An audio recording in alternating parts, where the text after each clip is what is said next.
Hi friends, welcome back to my YouTube channel Shubha monologues. Friends, ನಾನು ಇವತ್ತು Muslim ಶೈಲಿಯ ಕುಷ್ಕ ರೈಸ್ನ ಮಾಡ್ತಾ ಇದ್ದೀನಿ. ಅಂತ ಅಂದರೆ ಮುಸ್ಲಿಮ್ಸ್ ಅವರು ಯಾವ ರೀತಿ ಅವರ ಮನೆಗಳಲ್ಲಿ ಒಂದು ಕುಷ್ಕ ರೈಸ್ನ ಮಾಡ್ತಾರೆ, ಅದೇ ರೀತಿ ಅದೇ ಟೇಸ್ಟ್ ಕೊಡ್ತಕ್ಕಂತಹ ಒಂದು ಕುಷ್ಕ ರೈಸ್ನ ನಾನಿಲ್ಲಿ ಮಾಡ್ತಾ ಇದ್ದೀನಿ ಫ್ರೆಂಡ್ಸ್. ಹಾಗಾದರೆ ಬನ್ನಿ ನೋಡೋಣ ಯಾವ ರೀತಿ ಮಾಡ್ಕೊಳ್ಳೋದು.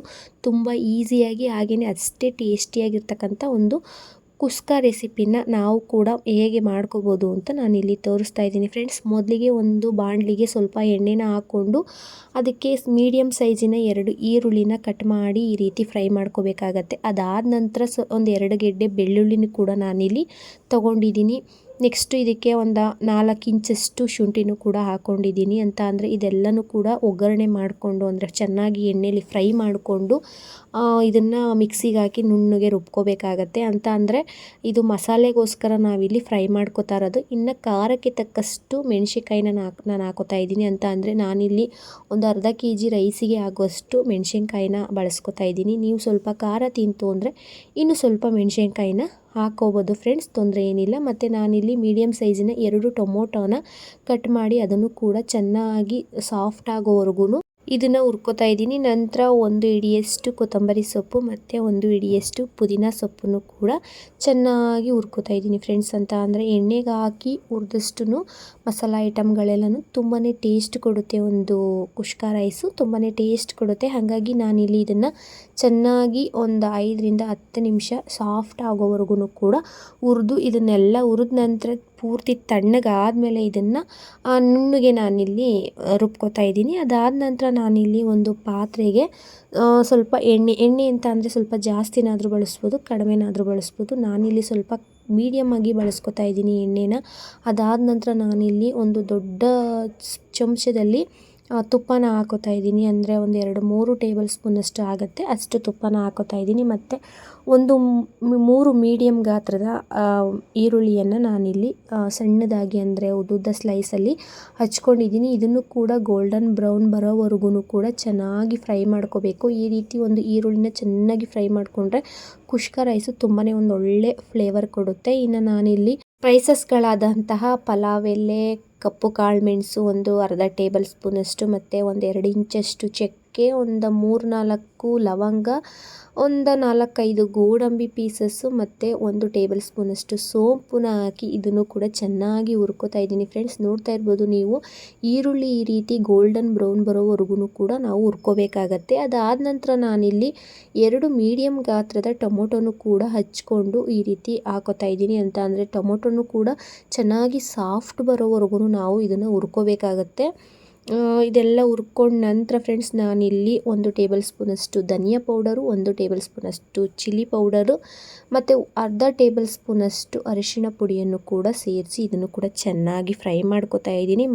ಇಷ್ಟನ್ನು ಸೇರಿಸಿ ಸಾಫ್ಟ್ ಆಗೋವರೆಗೂ ಎಣ್ಣೆಯಲ್ಲಿ ಫ್ರೈ ಮಾಡ್ಕೊಂಡ ನಂತರ ನಾವೇನು ಎಣ್ಣೆಯಲ್ಲಿ ಮಸಾಲ ಐಟಮ್ಗಳೆಲ್ಲನೂ ಹುರಿದ್ಕೊಂಡು ಅದನ್ನು ತಣ್ಣಗಾದ್ಮೇಲೆ ರುಬ್ಕೊಂಡು ಒಂದು ಮಸಾಲ ರೆಡಿ ಮಾಡ್ಕೊಂಡಿದ್ವಲ್ಲ, ಆ ಒಂದು ಮಸಾಲನ ನಾನಿಲ್ಲಿ ಈ ಒಂದು ಈರುಳ್ಳಿ ಟೊಮೊಟೊಗೆ ಸೇರಿಸ್ಕೊತಾ ಇದ್ದೀನಿ. ಇದನ್ನು ಕೂಡ ಇದ್ರ ಜೊತೆ ಮಿಕ್ಸ್ ಮಾಡಿ ಇದನ್ನು ಕೂಡ ಒಂದು 2 ರಿಂದ 3 ನಿಮಿಷಗಳ ಕಾಲ ಕುದಿಯೋದಕ್ಕೆ ಬಿಡಬೇಕಾಗತ್ತೆ. ನೋಡ್ತಾ ಇರ್ಬೋದು ನೀವು ಯಾವ ರೀತಿ ಒಂದು ಮಸಾಲಾದು ಸ್ಟ್ರಕ್ಚರ್ ಅಂದರೆ ಒಂಥರ ಎಷ್ಟು ಚೆನ್ನಾಗಿ ಕಾಣಿಸ್ತಿದೆ, ಗ್ರೇವಿ ಟೈಪಲ್ಲಿ ಕಾಣಿಸ್ತಿದೆ ಈ ಒಂದು ಮಸಾಲಾನೇ.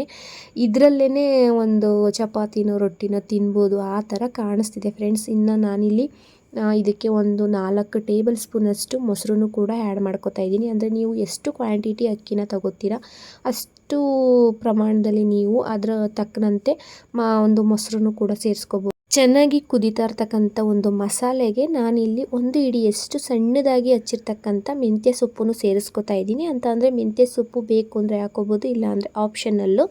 ಇನ್ನು ಫ್ರೆಂಡ್ಸ್ ನಾನು ಏನು ಒಂದು ಮಸಾಲ ರುಬ್ಬಿದೆ ಅದೇ ಜಾರಲ್ಲಿ ಸ್ವಲ್ಪ ನೀರನ್ನೆಲ್ಲ ಹಾಕಿ ಅದನ್ನು ತೊಳೆದು ಒಂದು ಮಸಾಲಾಗೆ ಹಾಕೋತಾ ಇದ್ದೀನಿ.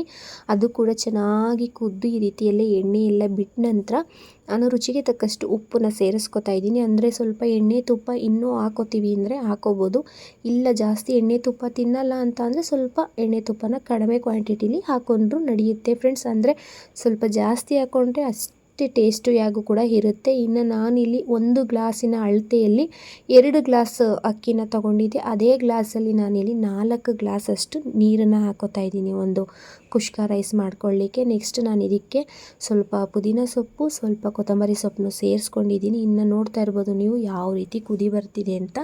ನನಗೆ ಸ್ವಲ್ಪ ಟೇಸ್ಟ್ ಮಾಡಿ ನೋಡಿದಾಗ ಉಪ್ಪು ಸ್ವಲ್ಪ ಕಡಿಮೆ ಅಂತ ಅನ್ನಿಸ್ತು, ಹಾಗಾಗಿ ನಾನು ಸ್ವಲ್ಪ ಉಪ್ಪನ್ನು ಕೂಡ ಸೇರಿಸ್ಕೊಂಡೆ. ಮಧ್ಯದಲ್ಲಿ ನೀವು ಈ ರೀತಿ ನೀರನ್ನು ಸ್ವಲ್ಪ ಟೇಸ್ಟ್ ಮಾಡಿ ನೋಡ್ತು ಅಂದರೆ ನಿಮಗೆ ಉಪ್ಪು ಸಪ್ಪೆ ಆಗಿದೆಯೇ ಅನ್ನೋದು ಗೊತ್ತಾಗುತ್ತೆ. ಆ ಟೈಮಲ್ಲಿ ನೀವು ಸ್ವಲ್ಪ ಉಪ್ಪನ್ನ ಸೇರಿಸ್ಕೊತು ಅಂದರೆ ಕರೆಕ್ಟಾಗಿ ಆಗುತ್ತೆ. ಇನ್ನು ಈ ರೀತಿ ಚೆನ್ನಾಗಿ ನೀರು ಕುದಿ ಬಂದ ನಂತರ ನಾನೇನಿಲ್ಲಿ ತೊಳೆದು 2-3 ಸಲ ತೊಳೆದಿಟ್ಕೊಂಡಿರೋ ಅಕ್ಕಿನ ನಾನಿಲ್ಲಿ ಹಾಕೋತಾ ಇದ್ದೀನಿ ಫ್ರೆಂಡ್ಸ್. ನೋಡ್ತಾ ಇರ್ಬೋದು, ಈ ಅಕ್ಕಿ ನಾವು ಮನೆಯಲ್ಲೇ ಬೆಳೀತಕ್ಕಂಥ ಸಣ್ಣಕ್ಕಿ ಆಗಿರುತ್ತೆ. ಹಾಗಾಗಿ ನಾವೇನು ಅಂಗಡಿಯಲ್ಲಿ ಕೊಂಡ್ಕೊಂಡು ಬರಲ್ಲ, ಮನೆಯಲ್ಲೇ ಬೆಳೆದಿರ್ತಕ್ಕಂಥ ಅಕ್ಕಿನೇ ನಾವಿಲ್ಲಿ ತೊಳ್ಕೊಂಡು ಹಾಕೋತಾ ಇದ್ದೀವಿ. ಅಂತ ಅಂದರೆ ನಾವು ಜಾಸ್ತಿ ಪಾಲಿಶ್ ಕೊಡಿಸೋದಿಲ್ಲ, ಹಾಗಾಗಿ ಕಡಿಮೆ ಪಾಲಿಶ್ ಕೊಡಿಸಿರ್ತೀವಿ ಅಕ್ಕಿಗೆ. ಹಾಗಾಗಿ ಸ್ವಲ್ಪ ನಿಮಗೆ ಲೈಟಾಗಿ ಕಪ್ಪು ರೀತಿ ಕಾಣಿಸ್ತಾ ಇರ್ಬೋದು, ಅಷ್ಟು ಬಿಟ್ಟರೆ ನಾರ್ಮಲಾಗಿ ಜಾಸ್ತಿ ಪಾಲಿಶ್ ಕೊಡಿಸೋ ಅಕ್ಕಿ ಅಷ್ಟು ಆರೋಗ್ಯಕ್ಕೆ ಒಳ್ಳೆಯದಲ್ಲ ಅಂತಾರೆ. ಹಾಗಾಗಿ ನಾವು ಕಡಿಮೆ ಪಾಲಿಶೇ ಕೊಡಿಸೋದು. ಇನ್ನು ಈ ರೀತಿ ಒಂದು ರೈಸ್ ಚೆನ್ನಾಗಿ ಬೆಂದ ನಂತರ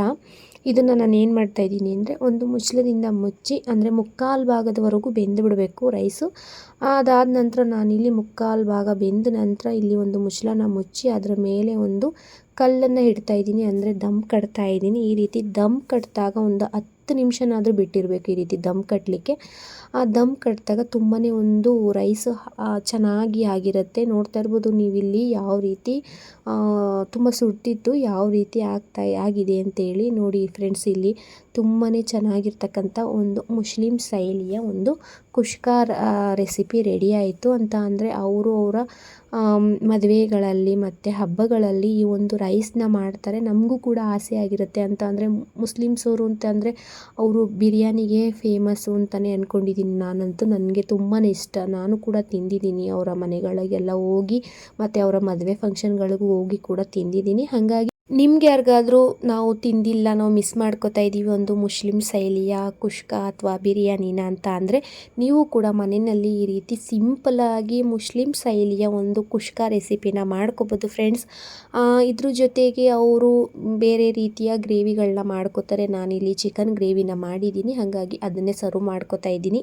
ಮತ್ತೇನಕ್ಕೆ ತಡ ಮಾಡ್ತಾ ಇದ್ದೀರಾ ಫ್ರೆಂಡ್ಸ್, ನೀವು ಮನೆಯಲ್ಲಿ ಒಂದು ಮುಸ್ಲಿಂ ಶೈಲಿಯ ಕುಷ್ಕ ರೆಸಿಪಿನ ಮಾಡಿಕೊಂಡು ಟೇಸ್ಟ್ ಮಾಡಿ ನೋಡಿ, ನೀವು ಕೂಡ ಕಳೆದೋಗ್ತೀರಾ. ಹಾಗೆಯೇ ಯಾರೆಲ್ಲ ವೀಡಿಯೋನ ಕೊನೆವರೆಗೂ ನೋಡಿದ್ರಿ ಎಲ್ರಿಗೂ ಕೂಡ ಥ್ಯಾಂಕ್ಸ್ನ ತಿಳಿಸ್ತಾ ಬಾಯ್ ಫ್ರೆಂಡ್ಸ್.